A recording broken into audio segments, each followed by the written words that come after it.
Hello guys. इस video में मैं डिस्कशन करने वाला हूँ बीपीएससी 4.0 की। अगर आप प्रिपरेशन कर रहे हो, बहुत सारे लोगों को ये कमेंट था कि मॉक टेस्ट मैं बना रहा हूँ। मॉक टेस्ट मैंने एक मॉक दिया और दूसरा मॉक भी दिया, लेकिन मैंने देखा कि अब मेरा मॉक में जो स्कोर है वो इम्प्रूवमेंट नहीं हो रहा है।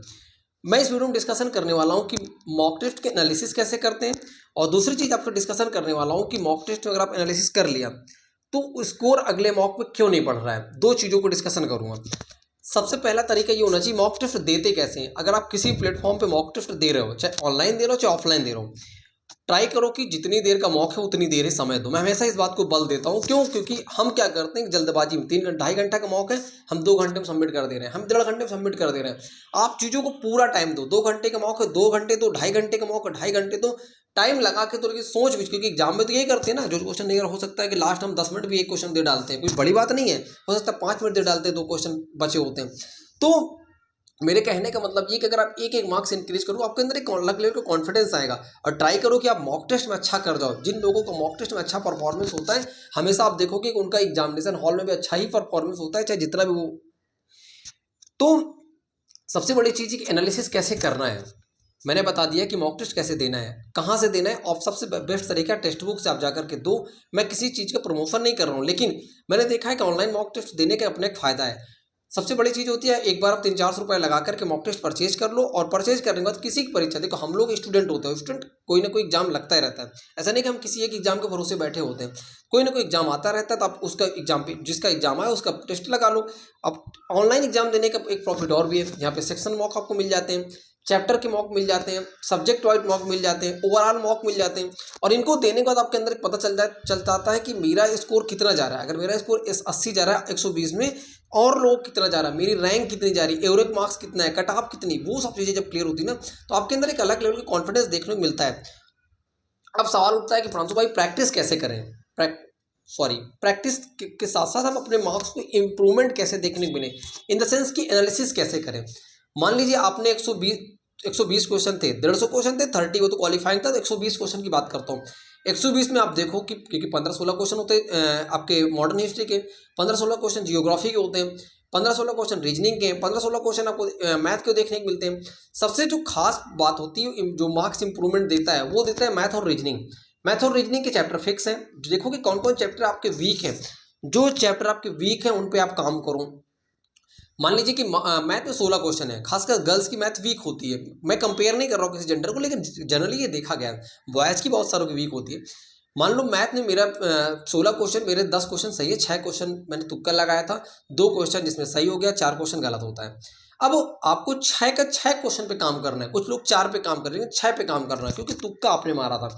ये देखो कि कौन कौन सा टॉपिक है।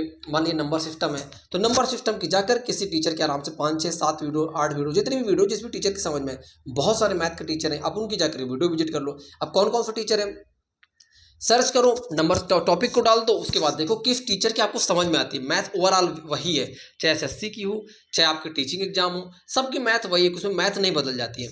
आप उसको अच्छे से कवर कर लो, ताकि आप नेक्स्ट जब मॉक दो तो उस मॉक में आपको देखो कि आपका स्कोर बूस्ट हो। और उस चीज़ की आप शॉर्ट नोट्स या फुल नोट्स अपने अकॉर्डिंग बनाओ, किसी दूसरे के अकॉर्डिंग मत बनाओ कि नोट्स वो ऐसे बना रहा तो ऐसे बना ले। बहुत सारे लोग गलती क्या करते हैं कि पीडीएफ के भरोसे पढ़ते हैं। मैंने आज तक कोई पीडीएफ भरोसे पढ़ाई नहीं की। मुझे लगता है कि जब मैं खुद से लिखता हूँ तो वो ज़्यादा मेरे समझ में आता है, भले ही टाइम लगता है, लेकिन आप देखोगे कि पीडीएफ से पढ़ा हुआ और खुद की नोट्स बनाकर पढ़ा हुआ बहुत अंतर है। क्योंकि जब आप एग्जाम हॉल में देखते हो, अगर कोई क्वेश्चन आपका एग्जाम में आया, जब मॉक टेस्ट में आया, आप देखोगे कि वो क्वेश्चन अगर आपके थोड़ा सा भी दिमाग में है, आपने नोट्स में लिख रखा है, आपको ऑप्शन देखते हुए क्लिक कर जाता है और आप वहाँ टिक कर जाता है, आपका सही हो जाता है। और वही पे नोट्स पीडीएफ क्या होती है, इतनी पीडीएफ इकट्ठा हो जाती है हमारे पास, पीडीएफ कि लास्ट टाइम पे हम रिवाइज नहीं कर पाते। जब रिवाइज नहीं कर पाते तो एग्जाम में हम अच्छा परफॉर्म नहीं कर पाते। फिर हम बोलते हैं हम मैंने पढ़ा तो 8 और 10 घंटे थे, लेकिन मार्क्स इंप्रूवमेंट देखने को मिला, मेरा सिलेक्शन नहीं हुआ, लग रहा मेरी किस्मत खराब है। अपने आपको पूछते हैं, तो उन चीज़ों पे काम करने की जरूरत होती है। यही सेम चीज़ आप रीजनिंग में कर सकते हो। रीजनिंग में आप देखो कि कौन कौन से टॉपिक वीक है आपके। इन चीज़ों को अगर आप अच्छे से कर जाओगे, मैथ और रीजनिंग में ट्राई करो कि 32 में से आप 28 से 30 मार्क्स लाओ। क्यों? माइनस मार्किंग नहीं है, तो आप अच्छा कर सकते हो इसमें बड़ी आसानी तरीके से। अब दूसरा सब्जेक्ट आपका होता है जियोग्राफी। यही चीज़ें जियोग्राफी में भी करो। अब समझो कि आपका मार्क्स कहाँ, गलतियाँ कहाँ हो रही। भले आप हफ्ते में अभी एक मॉक दो, हफ्ते में एक मॉक दो आप, और उसके बाद आप समझो कि आपकी गलतियां क्या हो रही। PYQ पेपर को सॉल्व कर डालो, समझो कि प्रीवियस पेपर में पूछ क्या क्या रहा है। बहुत सारे लोग गलती क्या करते हैं कि पढ़ तो बहुत सारा डालते हैं लेकिन एग्जाम ओरिएंटेड नहीं पढ़ पाते। एक्चुअली पढ़ना क्या, आपको ये बहुत जानना जरूरी है। आपने सुना होगा भाई मैंने 4 घंटे पढ़ा था और मेरा सिलेक्शन हो गया, और आपने ये भी सुना होगा भाई मैंने 10-10 घंटे 12-12 घंटे मेहनत किया था और मैं फेस्टिवल पढ़ा था, मैंने वो भी नहीं बनाया था, मैंने उसकी शादी मैंने वहाँ भी नहीं गया था, फिर भी मेरा सिलेक्शन नहीं हुआ। क्यों? कि वो एग्जाम ओरिएंटेड कंटेंट को पढ़ रहे हैं। इंपॉर्टेंट ये कि आप कितना पढ़ रहे हो ये नहीं इंपॉर्टेंट आप क्या पढ़ रहे हो और क्या नहीं पढ़ रहे हो। पढ़ना क्या वो, उससे इंपॉर्टेंट क्या नहीं पढ़ना है, ये जानना बहुत जरूरी है। अब एनालिसिस अगर आप बेहतरीन तरीके से करना सीख गए तो आप देख लोगे कि आपका इंप्रूवमेंट, मार्क्स का इंप्रूवमेंट बहुत अच्छे से होगा। टेक्स्ट बुक में जो क्वेश्चन आप गलत कर रहे हो वहाँ पे एक साइड में एक क्लिक ऑप्शन होता है, वहाँ पे सेव करने का। क्वेश्चन को क्लिक कर लो, उसको सेव कर लो, तो आपकी जो आप वहाँ पर जाओ पे आपकी लाइब्रेरी में सेव हो जाएगा, यानी गैलरी में आपको सेव होगा। जो टेक्स्ट बुक ऐप्स की लाइब्रेरी होती है वहाँ पे आपका सेव हो जाता है। जब भी आप देखो कि बीच बीच में उसका रिवीजन करते रहोगे तो आपको फिर से वो क्वेश्चन टच में बना रहेगा। और इस तरह से करके आप देखोगे कि वही फिर एट लास्ट आप जब कई मॉक लगा लोगे तो आप ये देखोगे कि वही चीज़ बार बार रिपीट होने लगी। तो यहाँ से इंप्रूवमेंट देखने को मिलता है।